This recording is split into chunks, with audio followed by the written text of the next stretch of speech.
folks. Welcome to the 7th mini lecture on the brain. Last time we met, we had been talking about this little guy right here, the hypothalamus, and the hormones the front half makes and releases, and the back half gets from the hypothalamus. We talked about the hypothalamus, we talked about the thalamus as well.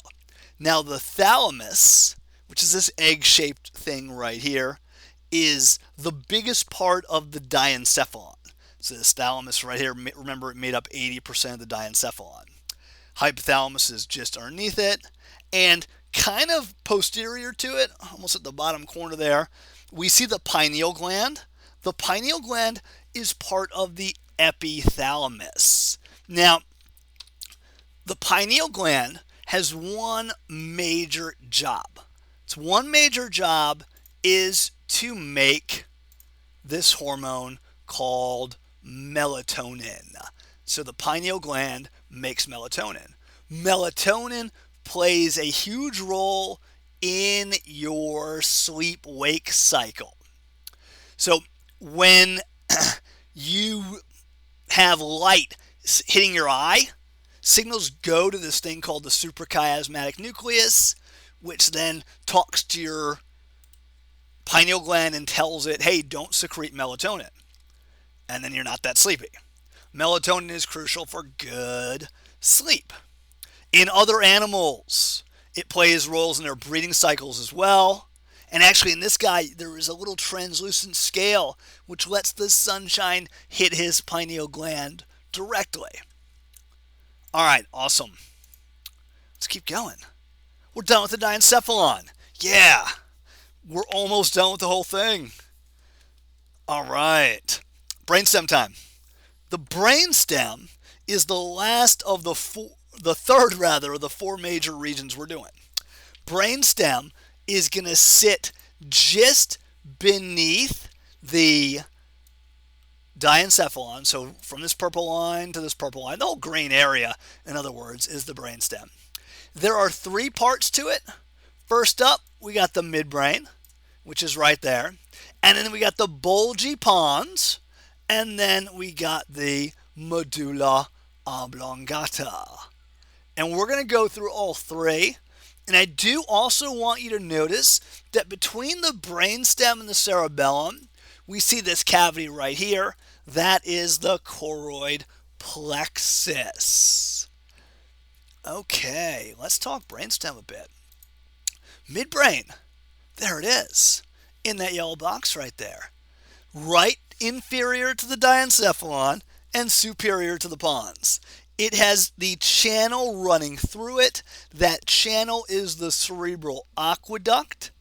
The cerebral aqueduct is going to connect the third ventricle and the fourth ventricle. Now, in the front part of the cerebrum, we're going to find these structures called the cerebral peduncles. We're going to see them a little better later on.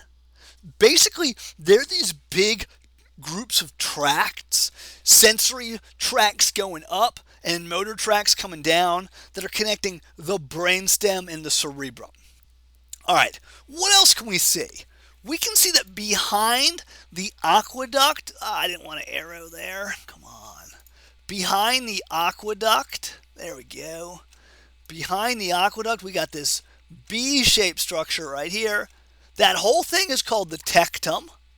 Now, in the tectum, there are four bulging bodies. I see one bulge here, two bulges right there. And since this is half a brain, I would find a total of four. Those four bulging bodies, they are known as the corpora quadrigemina, the four twin bodies. All right, let's talk about them. Oh, check this out here. In this view, we can totally see things better. We can see, there we go, we can see the cerebral peduncles.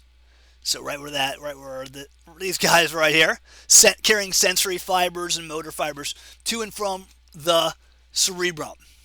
We also see the corpora quadrigemina, the four twin bodies that are bulging posteriorly from the tectum. Now, the top two bulges, they're called the superior colliculi. Each is a colliculus. The word colliculus means little hill. And since there are two superior colliculi, surprise, surprise, there are also two inferior colliculi as well. Now, these guys do have special jobs. Let's see what they are.